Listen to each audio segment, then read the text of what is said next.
இட்லி தோசை கூட தொட்டுக்க ஒரு சூப்பரான பிரண்டை பொடி. எலும்பு பிரச்சனை, கை கால் மூட்டு வலிக்கு ரொம்ப நல்லது.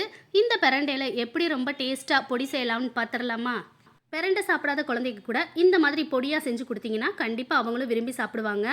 பிரண்டையை க்ளீன் பண்ணுறதுக்கு முன்னாடி கையில் லேசாக எண்ணெய் தடவிக்கங்க. இந்த மாதிரி முறிச்சு இழுத்தோம்னா நல்லா பிரண்டையோட நூல்லாம் தனித்தனியாக வந்துடும். இந்த மாதிரி எல்லாத்தையுமே நம்ம க்ளீன் பண்ணி வச்சுட்டு இதை கழுவி ஒரு பிளேட்டில் மாற்றி வச்சுக்கலாம்.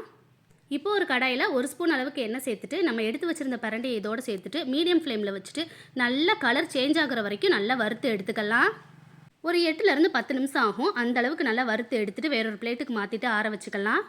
இதில் 1/2 கப் உளுந்தம்பருப்பு, 1/2 கப் கடலைப்பருப்பு ரெண்டையும் தனித்தனியாக நல்லா கலர் மாறுற அளவுக்கு நல்லா வறுத்துட்டு வேறொரு பிளேட்டுக்கு மாற்றி ஆற வச்சிடலாம். இதோட 1/4 கப் அளவுக்கு எள்ளு சேர்த்துட்டு நல்லா பொரிஞ்சதும் வேறொரு பிளேட்டுக்கு மாற்றிடலாம்.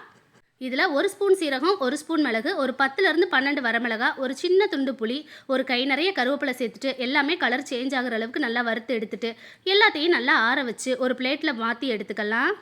இப்போ ஆறின எல்லாத்தையும் பிரண்டையை தவிர மற்ற எல்லாத்தையும் மிக்சியில் போட்டு ஃபஸ்ட்டு பல்ஸ் பண்ணி எடுத்துக்கலாம். இதில் உப்பு, பெருங்காயத்தூள் சேர்த்துட்டு நல்லா பல்ஸ் பண்ணி எடுத்துக்கோங்க. இப்போ மீதி இருக்கிற பிரண்டையை இதோடு சேர்த்துட்டு நல்லா பொடிச்சு எடுத்தால் ஒரு சூப்பரான பிரண்டை பொடி ரெடி ஆயிடுச்சு. நீங்களும் இதை கண்டிப்பாக ட்ரை பண்ணி பாருங்கள். மறக்காமல் இந்த வீடியோக்கு ஒரு லைக் பண்ணிவிட்டு என்னோட சேனலை சப்ஸ்கிரைப் பண்ணிக்கோங்க.